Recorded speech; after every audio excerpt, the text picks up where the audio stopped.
Hi everyone, welcome to week 2. I hope that things are going well for you in the course. I know whenever we start a new online course, it's always a lot of adjusting, figuring out where things are, that whole kind of thing.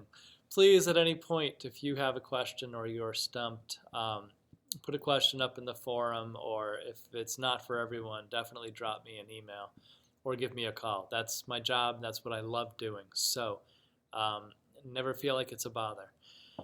Week 1 was all about sort of getting our feet wet a bit into the theory, into the research, some of the big ideas that have been out there about writing, and finding a way to blend that with our own experiences as teachers of writing and of writers ourselves.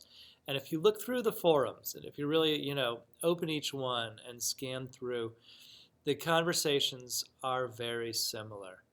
Um, Writing is intimidating. It is a lot of work. It is an incredible, just monster to try to figure out how we grade writing. And a really common theme is how do we respond to all this writing? How do we give kids feedback? Some of us have ways of doing that. Others are, just steadily trying to figure out what the way is. But it's an ever evolving process. And I think that's one of the themes is that there is not one right way that we grade writing or that we respond to writing or that we teach writing. But it's sort of this ability as writing teachers to be able to pivot on the fly and adjust strategies that work great for one student and for the next are just disastrous. Um, it's the ability to know kind of the research and to know what years of research, years of research say works and what we know actually hurts students as writers. So it's ever evolving, and I think you'll find that these ideas, are evolving through our conversations throughout this course. Week 2 is all about looking at the multi-genre, and as teachers of writing and writers, it's time for us now to start writing ourselves and start experiencing what our own students experience whenever they're writing. I've had a number of questions so far about the project, from our top, is this topic okay, to is this genre okay? And it's a pretty wide open thing. Your goal is to tell a story of your life, a story of your beliefs, something about you, and to do it in a style that uses multiple genres. Um, I told someone this the other day in a question. If you have 10 genre and you're focused on your story, if you took one piece away, I think the sign of a really good multi-genre is that removing that one piece would destroy the work. It's much like, chapters of a book. If you can pull a chapter out of a book and throw it away, was it still a good book? Maybe, maybe not. It's not an easy thing to do, to weave things so that every component tells a critical piece of the story. But that's the goal.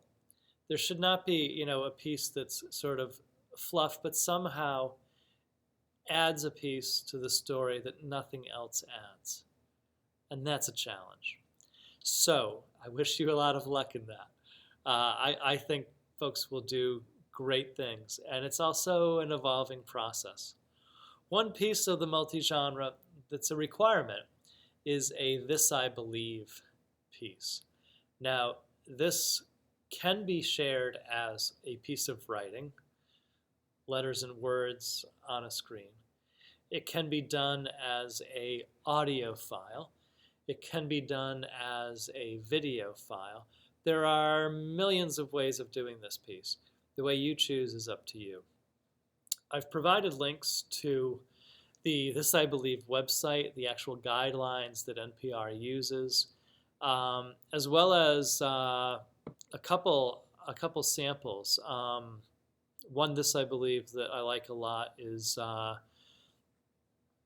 Be Cool to the Pizza Delivery Dude, which I just think is just a nice piece of writing from an adult who's sort of been there. There's another one a little farther down, Lost Generation, a student's audio visual, and that's kind of another This I Believe style piece of writing.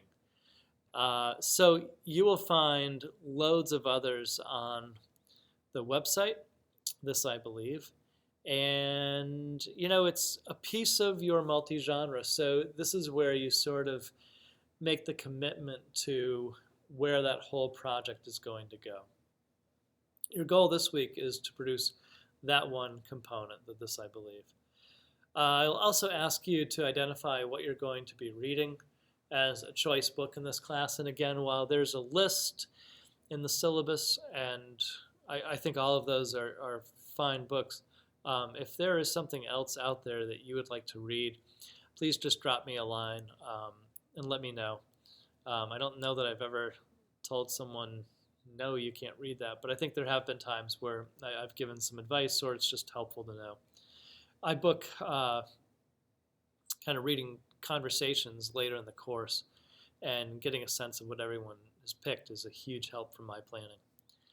There's also a forum for a conversation this week, and it's going to be one of the first times that I sort of break people into smaller groups, and it's really just talking about some of the ideas that we developed last week, and a little bit based on some research. So that'll unfold as well.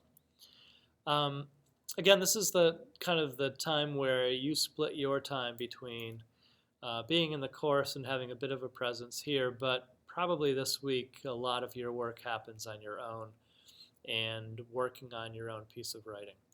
So don't feel isolated. Definitely pop questions in. Check out the forums, and stay in touch with me and with people as the week goes on. We'll be in the forums rather early, and then it's your week to sort of schedule. There's one more forum, which is just a sharing forum. What are you thinking about for your multi-genre project? You don't have to be super detailed, but it's helpful for everyone just to sort of go around and share what they're thinking about. Just helps everyone flesh out their own ideas. Okay, so that's enough of my talking for right now. We will see you in the course.